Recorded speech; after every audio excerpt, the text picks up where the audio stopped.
ओडिशार पाणीपाग को नहीं आसुछि वर्तमान रो बड़ अपडेट 12 घंटे छोट बात्यारे परिणत हेब अवपात। ओडिशार ए सबु जिले में होई पारे वर्षा।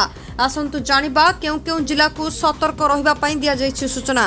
ता पूर्व हम चैनल को जेमिति ले सब्सक्राइब करी पाखरे आसुवा बेल आइकन टी को प्रेस करि नियंतु। राज्य रे जारी रहिछि शीतर लहरी। तेबे पाणीपाग विभाग रो ताजा सूचना अनुसार राज्य रे शीत कमिबो। राति तापमात्रा प्राय 4 डिग्री पर्यंत बढ़ी पारे। एहा प्रभाव रे कम शीत अनुभव हेबो। उभय पाणीपाग विभाग और विशेषज्ञ एभली पूर्वानुमान करिसेंति। सेहिपरि तमिलनाडु और श्रीलंका उपकूल हेबाकु थिबा बात्या प्रभाव रे राज्य रे कां भा वर्षा होई पारे। भुवनेश्वर संलग्न उपकूल जिले में रातिर सर्वनिम्न तापमात्रा 4 डिग्री बढ़िबो। 2 तारिख जाए राति तापमात्रा अधिक रहिबो और कम शीत हेबो। 3 तारिख राति तापमात्रा पुणी 2 डिग्री कमी जिबो। आसंता 4, 5 और 6 तारिख रे एभली तापमात्रा रहिबो। डिसेम्बर 1 जाए दिन पाग कोहला रहिबो। 30 तारिख राति रे आभ्यंतरीण जिले में रातिर तापमात्रा 3 डिग्री बढ़िबो।